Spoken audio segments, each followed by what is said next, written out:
Atlantic City, a Town Square media station. This is Game Night with Josh Hennig on 97.3 ESPN and the free mobile app. Now, live from the Matt Black Kia Studios. What a move! Here's Josh Hennig. Monday edition of Game Night on 97.3 ESPN FM, the 97.3 ESPN mobile app, and we are live on Facebook, YouTube. It's where we can watch the show here on 97.3 ESPN FM. And don't forget the 97.3 ESPN mobile app.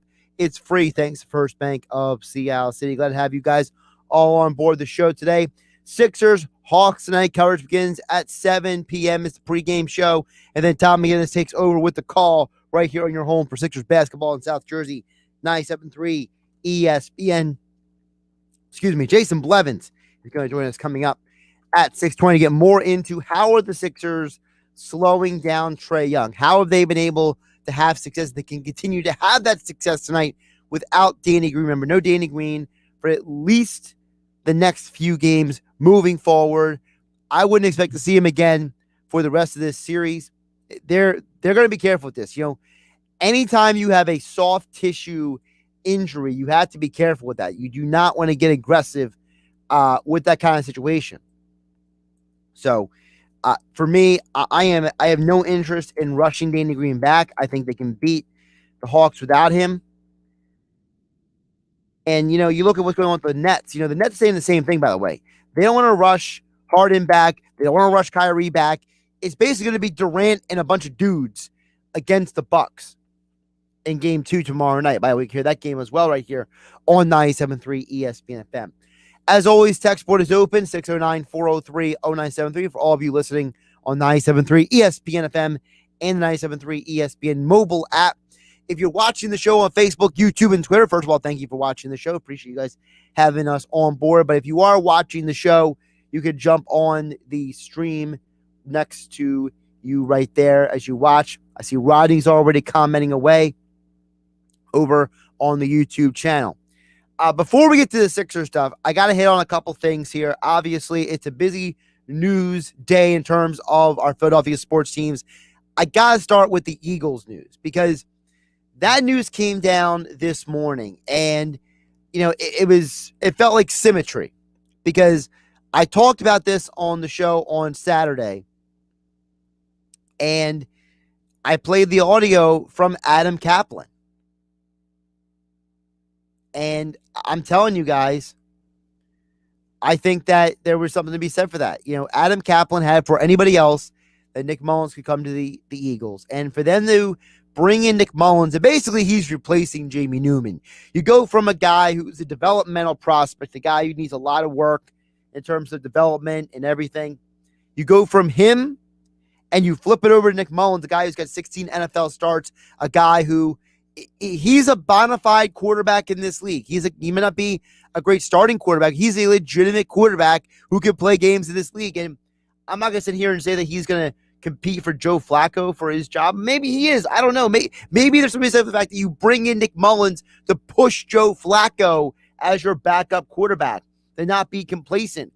You know, maybe there was something that the Eagles saw during the offseason team activities where they looked at a guy like Flacco and they said, you know, we could use another body for training camp and for preseason games that is better than Jamie Newman, but is not going to come in here and compete for the starting job. And you could argue Nick Mullens was the best backup quarterback left on the market, and he's got physical ability. And I think that, you know, Nick Sirianni keeps saying, I want competition. I want this team to, you know, go out there and compete for every job is available. Well, you're not bringing in Nick Mullens just to hold a clipboard. That is for sure. Nick Mullens is coming in here because he can play a little bit. And listen, I'm not saying he's going to steal the backup job from Joe Flacco, but I'm promising you that we're going to be having that conversation about 7 weeks from now. There's going to come a point during training camp where after the first preseason game where you and I are going to be sitting here at 6:06 on a night during the week, and I'm going to be sitting behind this microphone, and you're going to be sitting out there watching the show on YouTube, Facebook, or Twitter, or sitting in your car listening to 97.3 ESPN FM, or wherever you're at listening on 97.3 ESPN mobile app, and we're going to be having a conversation about if Nick Mullens should be the backup quarterback, and I'm looking forward to it. I really am, because you know what? I love the idea of going into a training camp and having conversations like this. It's going to be fun. It's going to be interesting. I love the fact that they're not just saying, oh, well, let's bring in some kid who can't really make the roster. No, they're bringing in a dude who you could argue is just as good of a backup quarterback as Joe Flacco at this point. Flacco's got the experience. Flacco's got the pedigree. But Mullens has got youth on his side. Mullens has got experience as well. And he's younger. You could argue his arm. At this point, Joe Flacco's arm is still excellent. But he's probably lost a little bit athletically because of the injuries and because of his age. Things that Nick Mullens still has. We saw Nick Mullens in San Francisco scramble around and do different things as a quarterback. So we know what he's capable of. So I'm incredibly fascinated to see how the quarterback situation plays out. You know, coming into training camp, I was just going to be like, all right, well, Hurts is the starter, Flacco's the backup, and Jamie Newman, Well, now it's, whoa, Jamie Newman's not even here. We're cutting him for training camp. Wait a minute, we're bringing in Nick Mullens? Man, this Eagles organization feels like they are all in on this Nick Sirianni wanting to be competitive. I love it. I absolutely love it. Josh Hennig here on Game Night on 97.3 ESPN. Sixers versus Hawks game 4 tonight. At 7 o'clock begins the pregame. And then Tom McGinnis on the call at 7:30 right here on your home for Sixers basketball on 97.3 ESPN. We'll get more into the Sixers-Hawks, I promise, coming up with Jason Blevins at 6:20. But I got to get to the other story that came down today. So, I'm riding this, man, what a weekend for the Phillies. Couple of wins. I mean, I felt like they could win one of those games, right? I really thought they could win one of those games. Then they win two, and you're like, man, the Phillies stepped up. They got the job done. They took advantage of this team. And you're walking in on a Monday, and you're like, you know what? The Phillies, man, the Phillies might have found something. They won those 3 straight walk-offs. Then they win 2 more against the Yankees. They got a winning streak, man. And then out of nowhere, this news comes down that if you want to watch the Phillies game this weekend, you might be in a bit of trouble. So over at 973ESPN.com, I wrote about this. So for those who didn't hear, or maybe you heard and you're trying to figure out what the heck's going on, I have all the details on the website, but I'm going to let you know right here. This is baseball trying to take advantage of a situation. Baseball understands that it's the Phillies versus Kepler. Baseball understands that this is a team that has been playing well recently, who's finally gotten healthy, versus one of the teams with the best records in baseball. So you're going to have at least a few eyeballs on this. So why not take advantage of it and work with one of your media partners and promote their app? That's right.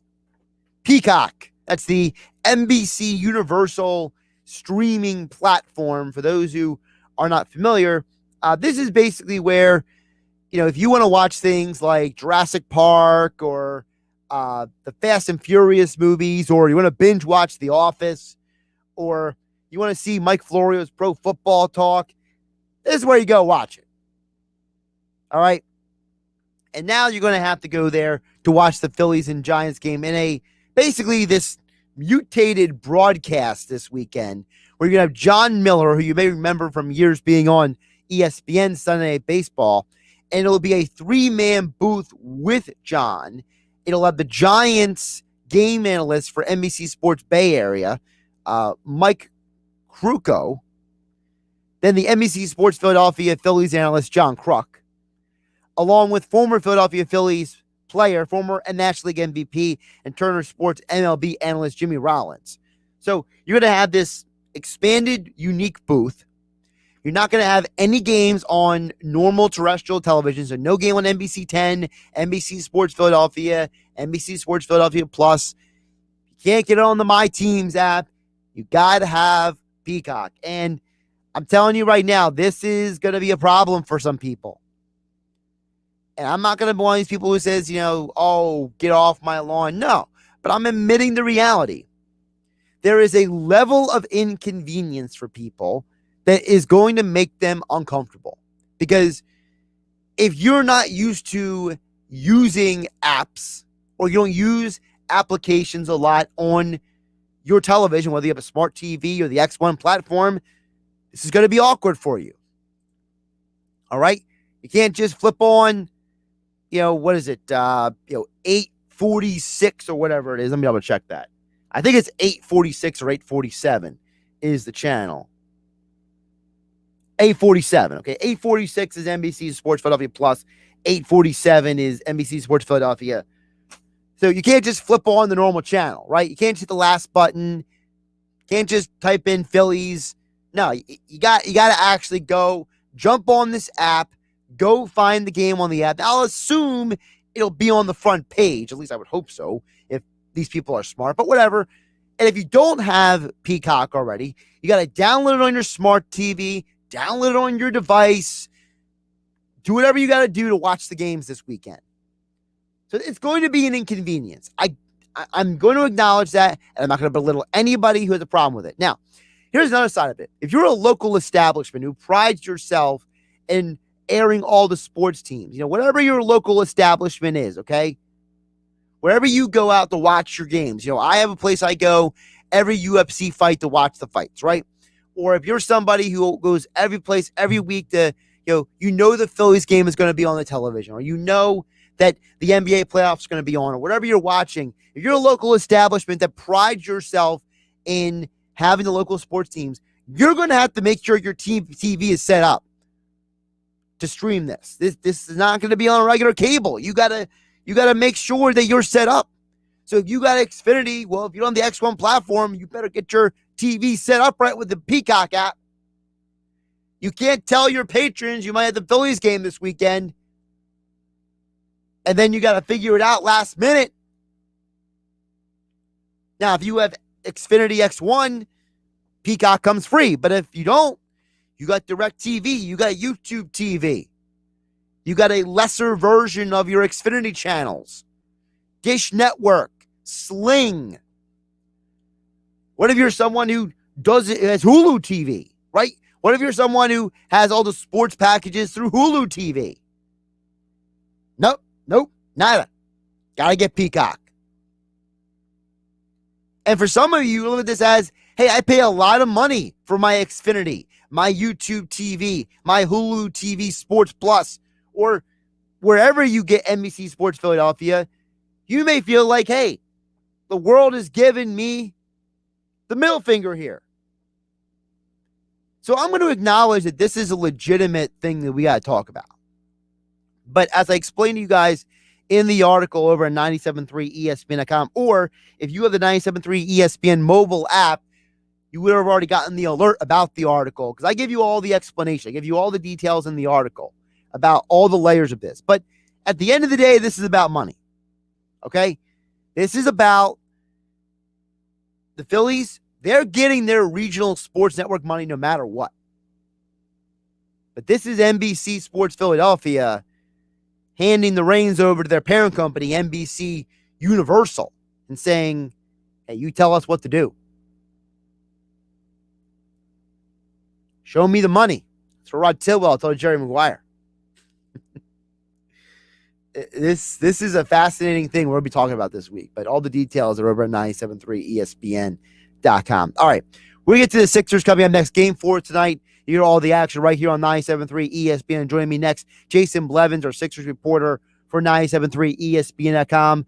We're going to get into the game and the nitty-gritty right here on Game Night with yours truly, Josh Hennig, on 973 ESPN FM, 973 ESPN mobile app, powered by First Bank of Seattle City. And we are live on Facebook, YouTube, and Twitter, where you can watch the show just follow 97.3 ESPN. Wake up weekday mornings from 6 to 10 with Keyshawn, J. Will, and Zubin on 97.3 ESPN. Coming up Tuesday, Clippers Jazz Game 4, and we're left to ask if Playoff P or Pandemic P will show up for LA. Plus, we look ahead to Nets Bucks Game 5. Keyshawn, J. Will, and Zubin, Tuesday morning on ESPN Radio. Keyshawn, J. Will, and Zubin.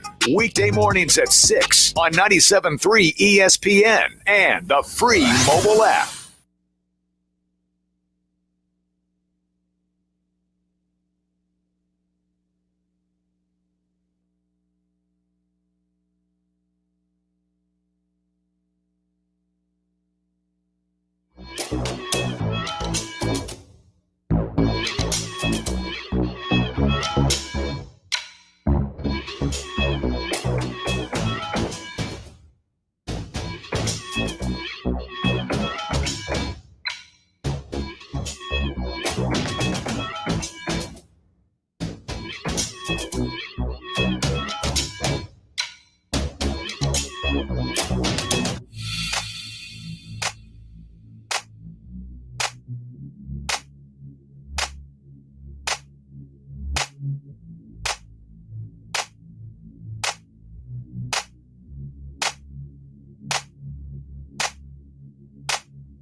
On some models excludes Corvette with GM financing, excludes prior sales. See dealer for details. As you know, most car dealers in our area are still having trouble getting cars and charging a lot more for them. But Bennett Chevy isn't like most dealers. We kept what you love, our famous GM supplier employee prices. It's incredible. You pay what our supplier employees pay and not 1 penny more. And Bennett also gives you all the rebates. That's up to 25% off MSRP. 25% off. Plus, we've still got available 0% financing to save you even more. Shopping for pre-owned? Well, Bennett's still paying a minimum $7,000 for trades. So if any old junker is worth at least $7,000 towards any pre-owned in stock, think of how much your good trade is worth. And Bennett's now an authorized lease return center for all brands. And with our non-commissioned sales staff paid on your satisfaction, not how much you spend, There's no pressure, no hassles. the best prices, low rates, the most for trades. Nobody Chevy beats Bennett. Find new roads at Bennett Chevy, Egg Harbor Township, and BennettChevy.com. You're listening to Game Night with Josh Hennig on 97.3 ESPN and the free mobile app.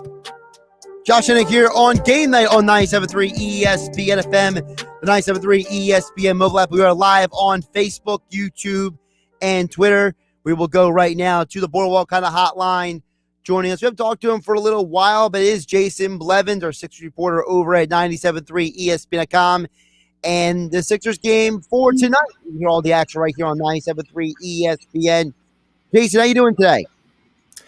I'm doing great. How you been, Josh? I'm doing pretty good. And you know what? I'm loving the conversation we're gonna have today because I thought you asked Furkan Korkmaz a great question on the Sixers media call.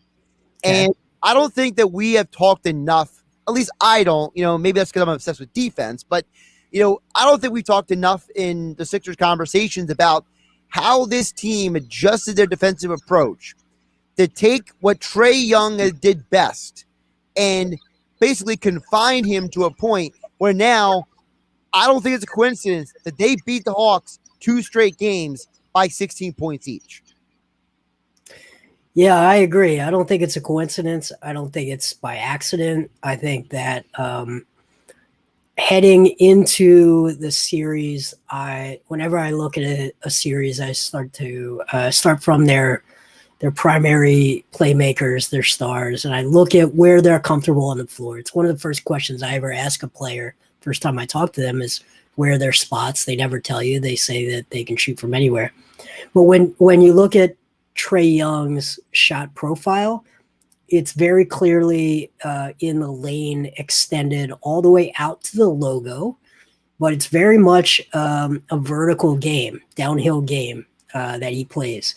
And I think in the first half of that first game, Danny Green was really he was given the task of guarding Trae one-on-one mostly, and he offered very little resistance to Trae turning the corner and getting right into the lane, and all kinds of things happen when he does that.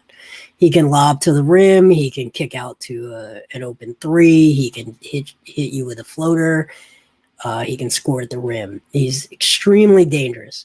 So since that first half, which was kind of a disaster, the Sixers have really implemented some very interesting multi-layered, nuanced ways of what they call flattening him out, making a player that wants to play north to south play east to west instead. And if you have a lot of football fans on here, it's the same thing of you have a running back who's really good getting into the second level of the defense, getting through the line.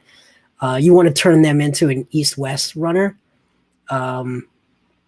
And the Sixers have done that. They've done it in a couple of different ways. They've started with Ben Simmons, obviously, but it's not as simple as Ben just guarding him one-on-one and shutting him down. Ben has shaded him at times, and that means sort of taking away the middle of the lane and encouraging Trae to head towards the sideline. And then when the screen comes, they sort of do a thing where Embiid or even Dwight Howard will flash out really quickly and encourage him to keep going. Just keep going. And then a wing will pick him up, either Thibault or someone else. A wing will pick him up. And so it's not you're leaving your big man on an island with him. So it's really impressive, the nuance that their approach has displayed. It's been really impressive to see. Jason, you mentioned how they're shading Ben Simmons toward him as well at times. It makes you think about how, in today's NBA, you're not going to just stop the best scorers in the league. You're not going to stop Steph Curry, Kevin Durant, and in this case, Trae Young from scoring. That's just what they do. But it's the idea of limiting their impact on the game. We saw in the Celtics-Nets series that one game the Celtics won, the big three combined for 96 points, which ended up being 80% of the team's points. Well, it didn't matter because nobody else scored. So you can tell Trae Young, listen, we know you're going to get your points. We're just not going to let you take over the rest of the game. It seems like that's kind of like the modern NBA, right? The idea in the modern NBA of we know we can't stop fill in the blank player, but if we can limit their overall impact on the game, that's a winning formula. Yeah, completely. I mean, the way he was able to really break them and create a lot of open threes for his teammates was by passing out of that. I mean, it's classic penetrate and kick style point guard play in many ways. He's got a lot more dangerous offense to him as a scorer himself, but by shading him to the sidelines, his options for passing out of that position, moving left to right or right to left, just his options for outlets are reduced. So it's got a lot of positive effects. It's been really a truly impressive game plan. It really is.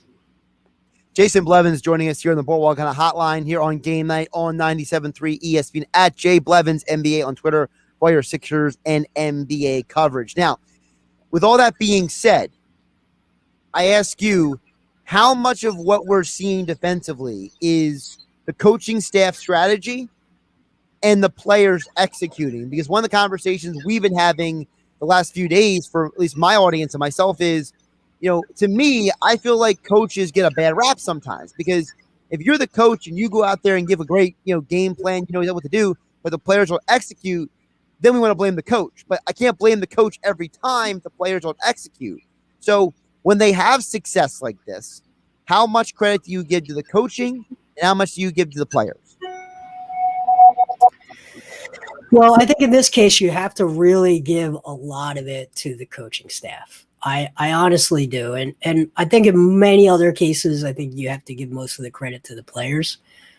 But because there is this multi-layered approach, and you're not just having Ben Simmons go out and lock up your player, that nuance, I think, tells you that the coaching staff has put together an integrated defense for him. So I think more than most times, I think this series is showing the coaching chops of a Dan Burke, of a Doc Rivers. I think Dan Burke probably gets a lot of the credit here. Should be mentioned. I'm mentioning him. Big acquisition from the Indiana Pacers. So, yeah, I think the coaches get a lot of credit so far. Now, with that being said, when the Sixers had their struggles in game one, my opinion was the players didn't execute. And people were trying to blame the coaching staff for that. And I felt like I can't blame the coaches for 9 turnovers in the first quarter. Like at some point, the players, we don't give these players all this money for them to just listen to every little thing the coach do. They're not robots, they're people. So like, I feel like at times people want to blame a coach for things, and it's like, but then when they win, it's like, oh, the players did everything. And I feel like there's a middle ground there. You know what I mean? Totally agree. Yeah, and I think the Hawks have to, because they're not great. There's not a lot of great defenders on that team. I think they have to gamble a bit. And I think that paid off early, but the Sixers have adjusted to some of that gambling style. So a Trae Young, like an Allen Iverson on the defensive end, his only real way to impact the game defensively is by gambling passing lanes and creating turnovers. Right? He can't guard people one-on-one. So I think the players got punched in the mouth a little bit in that first game. Jason Blevins joining us here on Game Night on 97.3 ESPN at J Blevins NBA on Twitter. Sixers, Hawks, game 4 tonight. Pre-game coverage begins at 7 o'clock. Tom McGinnis on the call at 7:30 right here on 97.3 ESPN FM. Now, we know no Danny Green tonight. Mm-hmm. Doc Rivers told the media that he knows who started, but he's not going to tell anybody, which, all right, fine, whatever. But I ask you, Jason Blevins, who were in charge? Who would you put in the lineup? Who do you think makes the most sense who should be in the starting 5 tonight? Well, the candidates are pretty clearly Furkan Korkmaz, Matisse Thybulle, or Shake Milton. And I think Thybulle is attractive from a defensive standpoint. However, one of the benefits that the Hawks had was they could hide Trae Young on Danny Green because Danny Green is not a great dribble penetration player. And they could get away with that with Matisse Thybulle on the floor. Now, Matisse brings a lot on the other end, but you could hide at Trae Young. I don't think you can hide Trae Young on Furkan Korkmaz or Shake Milton. I think they make him work harder on the other end, which can have benefits late in the game. So to me, it would be down to one of those two. And there were some things that I really liked from Furkan Korkmaz in Game 3. And then obviously Shake was a good shot in the arm off the bench in Game 2. But if it was me, it would be probably Korkmaz because he is a shooter. He can put the ball on the floor. He is much larger than Trae Young, and he did a couple of sneaky things in there with some off-ball screens that opened up a couple of really nice opportunities right at the rim for the Stars. Just leaving Trae Young, for example, as the rim protector a couple of times when they tried to hide Trae on Korkmaz. Little things like that, I think, can bring some value to the offense. Do you how value or important do you think it is to continue to make Trae Young work on defense? Mm-hmm. Yeah, that was my second question of Furkan this morning was, how important is it? And I think it's hugely important for a team that relies so much on one player to make that player work on both ends in the playoffs is just crucial, just absolutely crucial. There are very few players that can summon the energy to really be elite on both ends for long enough to carry a team. So I think it's absolutely crucial. Atlanta wants to hide him, so you can't give them someone in that starting lineup that they can hide him on. Jason, Sixers win the series in how many games? Wow. Gosh, doesn't this series feel over? It has a vibe, but I thought the Nets series was over too. Yeah. I look at the counters. If I was the Hawks, what would I do? What cards do they have left to play? I'm not seeing those cards. I think the Sixers got punched in the mouth. And barring another crazy quarter with a ton of turnovers and they go on tilt, this just feels like a gentleman's sweep to me. Jason Blevins at JBlevins NBA on Twitter, joining us here on Game Night on 97.3 ESPN. All your Sixers and NBA coverage right there at JBlevins NBA on Twitter. Sixers contributor for 97.3 ESPN.com. Speaking of the Nets and Bucks, I got to ask you about that because obviously whoever wins that series would be the team that the Sixers would face. And listen, I'm not saying to pat myself in the back, but I'm going to preach this until I'm proven wrong. I never believed in the Nets. They can stay healthy. And now you see Durant and the band of misfit toys out there versus the Bucks. And if this series goes 7 games, are we going to see a fresh team be able to take on the Sixers in the next round? Because even if the Nets win this series, we know they're not healthy. And if the Bucks win the series and it goes 6 or 7 games, obviously they're not going to be as well rested as the Sixers would be. Yeah, I think that's a factor for sure. And then I think hamstring injuries are just problematic. Right. Super problematic. I think the special sauce of the Nets was that they had 3 all-world level offensive players, and one of those was bound to be hot on any given night. And just does any team have enough defenders to make life difficult on all 3? You start taking them away or not at 100%, it becomes really precarious because now you have, the most versatile defender on the planet in Ben Simmons.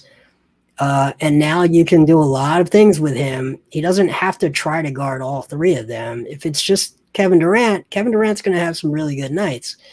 But, it's one person you have to stop versus an impossible choice of where do you put Ben on every possession. And it's the path to the NBA Finals has never looked wider, I think, all season for the Sixers than it looks right now. And Kyrie might be completely fine in 3 days. And that hamstring on James Harden may just not be a problem, and he might just be fine. But historically, that's not a bet I would make in Vegas, that the hamstring is just going to be fine. So, I mean, it really looks like the opportunity is absolutely there. Is there a team left in the postseason that has a roster, a coaching staff that is equipped to deal with Joel Embiid better than the others? Who would that be? Phoenix. Okay, why? Well, I think you have some really smart defenders on there, and you have a guy in DeAndre Ayton who is big enough to hold his own, and he can also stretch the floor a little bit and make Embiid make some tough choices. You have a point guard who's going to make his life impossible for any big man in Chris Paul. So I think fatigue would be a major factor. I just think they can throw help defenders on a double from different angles. And I think that's a really tough matchup. I really do for the Sixers. Having a guard who can knock down, 55, 60% of mid-range jump shots, which is the soft part of the type of defense that they play.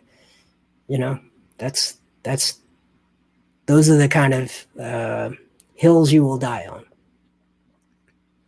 It would be a very fascinating series to me, although I don't know how the NBA would feel about that. Phoenix might not be the best ratings generator, that's for sure. I kind of feel bad for the league because they're in this really weird predicament, Jason. It's where it's like, okay, you have all these star players left in the postseason: Chris Paul, Donovan Mitchell, Kawhi Leonard, right out west. But all three of those franchises have never won an NBA championship. Two of those markets are not exactly major markets in the NBA. So whoever ends up in the NBA Finals, they're going to be leaning on storytelling to draw in some of those casual fans here.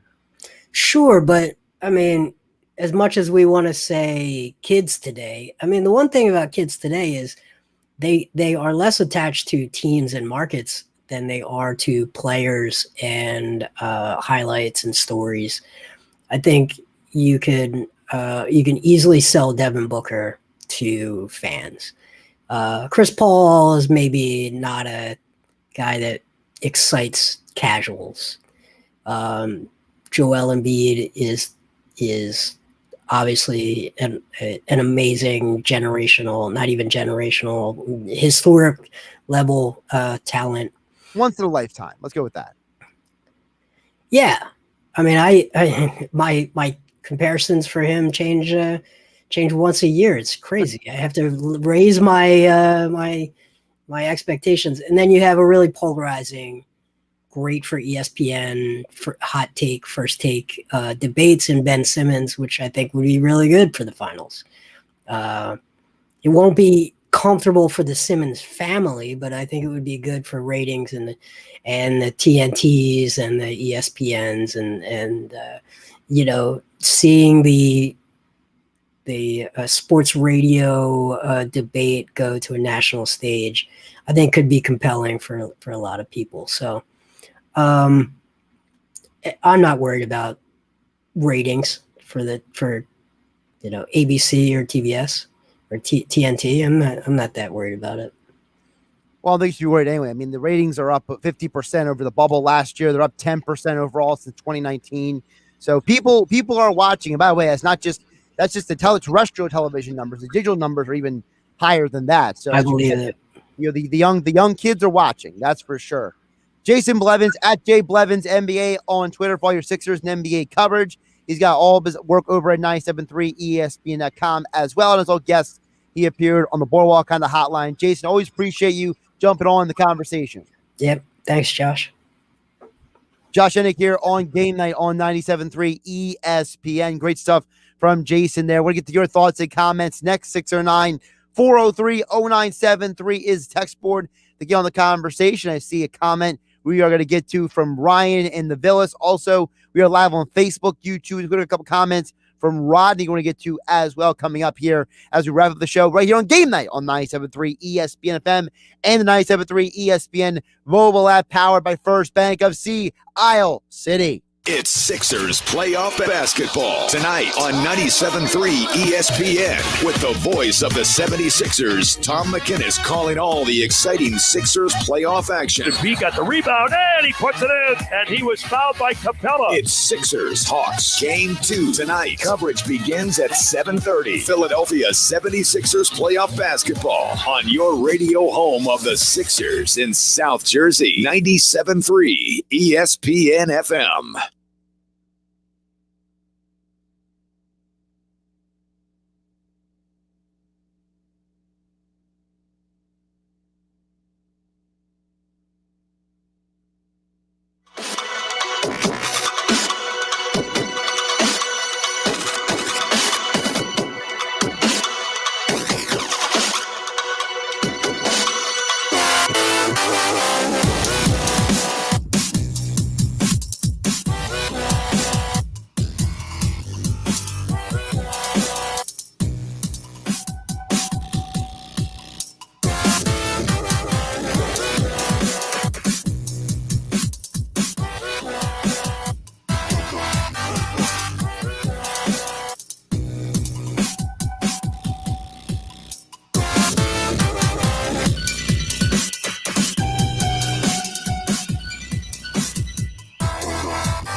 Some people are easily moved. Wasn't that just the saddest movie ever? Whatever. Others, not so much. Oh, look at the puppies! Just dogs, but smaller, so what? But even those who aren't easily moved. Look, your long-lost brother's been found. Oh, hi, Mike. Can be moved by us. Yeah, we're that good. Use Clark's Moving and Storage in Rio Grande for your next local or long-distance move. Visit Clark's Moving and Storage online at clarksmoving.net. Now, more Game Night with Josh Hennig on 97.3 ESPN and the free mobile app. Josh Hennig here on Game Night on 97.3 ESPN. We'll get to your guys' thoughts and comments coming up next. 609-403-0973 is text for all of you listen on 97.3 ESPN FM and 97.3 ESPN mobile app. If you're watching on Facebook, YouTube, and Twitter like Rodney is, you can chime in on the show as well. Rodney, I have a couple things you had to say with your thoughts and comments as well coming up here on Game Night on 97.3 ESPN. Also, Ryan from the Phillies chiming in as well. Get to all those thoughts and comments. But first, don't forget about my friends over at FanDuel Sportsbook. That's right. The NBA playoffs are hot and heavy right now. And, of course, there are so many exciting matchups. You can get in on all the excitement with FanDuel Sportsbook because new and existing users can bet risk-free throughout the playoffs. That's right. I've been telling you guys about this, but hear me out. New users get the $1,000 back if your first bet doesn't win. Plus, once you have an account, you can bet on same-game parlays and get same-game parlay bets risk-free every week. That means you can combine a multitude of bets to an even bigger payout. So new and existing users can get risk-free bets throughout the entire NBA playoffs and only with FanDuel Sportsbook. There are so many NBA market options to choose from player point totals, rebounds, assists, over-unders, the point spread. You can combine it all into a same-game parlay, and if you don't win, FanDuel will give you up to $10 back. Basketball fans, now is a perfect time to give FanDuel a shot. Just sign up with my promo code Hennig to bet on the NBA playoffs risk-free. That's promo code Hennig exclusively with FanDuel Sportsbook. Must be 21 or to play and present in New Jersey. Risk-free bet for first-line real money wager only and refund issued as non-withdrawable site credit expires in 14 days. Same-game parlay refund issued as non-withdrawable site credit expires in 7 days. Max refund $10. Restrictions apply. See terms at sportsbook.fanduel.com. Gambling problem? Call 1-800-GAMBLER. Same-game parlays available for multiple sports in all states on mobile and web. All right, get some of your guys' thoughts and comments here. Rodney chiming in, watching on the YouTube channel. We talked about a little bit about, the Sixers. They may be playing the Bucks the next round, the way the Nets series is going. Rodney says to stop Giannis, any team where the Bucks don't have an answer for Embiid. Tobias, who is the focus, should be, in my opinion, instead of their defense on Simmons, the bodies like PJ, Middleton, and Giannis. It's one of those deals where, and I was holding this all the time, I never believed in the Nets staying healthy. I felt that it was a complete fugazi, this idea that the Nets were the favorite, because they have had a history of being injured and not playing all year. So how am I supposed to believe that all of a sudden you're healthy and can play now? So the Bucks may be the team that is going to be facing you in the next round if you beat the Hawks, as we all expect. And if you do face the Bucks, like Mike Gill and Paul Hudrick talked about earlier today, this could be a horrible series for Ben Simmons. This would be a bad series for Ben Simmons. And I don't think we can emphasize that enough because Giannis, PJ Tucker, these guys, they'll get physical with Ben. He won't have the liberty to blitzkrieg the paint and dish like he has in other series, because most teams don't have an answer for Ben Simmons in terms of neutralizing him in the open floor or neutralizing him as a rebounder or neutralizing him as a defender, because the Bucks are a team where if you're the Sixers, you want Ben Simmons on Giannis, right? But Giannis isn't the biggest perimeter threat. Giannis is more of a threat driving downhill. That's what Ben Simmons does. So at some point, you got to make a decision. Who are you worried about? Do you put Tobias on Giannis and put Ben Simmons on Chris Middleton? I mean, these are conversations that have to be had. So the Bucks definitely create some very interesting matchups for the Sixers. I'm not saying the Sixers can't beat the Bucks. I'm just saying that I look at the Bucks and I say there's some challenges there. 609-403-0973. Ryan from the Village Chimes says, I can't believe how the national media isn't talking about how big tonight's Sixers game is. Sixers win tonight. They put a stranglehold on the East, especially with the Nets banged up. That's from Ryan in the Villas. A couple things, Ryan. First of all, I don't know what national media you're consuming, but the national media I'm consuming is talking about the Sixers. Now, again, I can't speak for any other shows, any other broadcasts, any other networks, but for me, I think there are people talking about it. I've heard it. Now, I think there's a lot of people talking about the Nets-Bucks game because of how immensely massive the Kyrie Irving ankle news is, and he and Harden have already been ruled out for tomorrow's game. So I certainly think that has been a big topic for a lot of people, but I don't think it's at the expense of talking about the Sixers. Though I think there's a difference between there's two ways. It's a two-way street. You have to talk about the net situation, but you're not ignoring the Sixers situation. So I think that, okay, maybe there are a couple people who could be talking more about the Sixers, but I don't feel like that they're not talking about how big it is, because every time I've heard a Sixers conversation come up, it's about the Sixers winning the series. Now, again, those are the things I consume and I hear. I can't speak to everything that you, Ryan, in the Villas is listening to, but again, it's either here or there. But you're right. There probably could be more talk about the Sixers, but the Sixers win tonight. There'll be more talk tomorrow. I guarantee you that, because the media is going to want to latch on to a potential Giannis versus Embiid, Simmons versus the Bucks, Tobias versus Milwaukee, Rivers versus Budenholzer narrative. They would definitely want to latch on to that. All right, one more comment I want to get to. Rodney was chiming in on our conversation earlier about the Phillies being on Peacock. He says, this is hilarious as a casual Phillies fan, because I was just getting interested in watching the team again as they go on this winning streak. Then they make it an effort for me to have to go and find and watch the game. Rodney goes on to say on YouTube, meaning I'm definitely not getting Peacock. Peacock is free, getting free attention now, good or bad. What it really comes down to, this is a conversation we can have another day, again this week. But, and I've had this conversation before, the digital streaming platforms outside of sports is a huge media war right now. You have NBC, Universal, Xfinity on one side of the debate. It's Disney, ESPN, Hulu on another side. It's HBO Max, Warner Brothers on another side.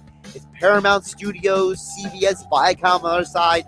It's Amazon Prime. They're all fighting with each other for your dollars and your attention. And if Peacock can get any edge in that debate, they're going to take it.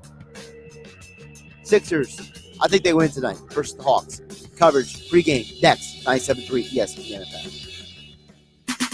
Health Update with Robin Stoloff. Learn more, live better.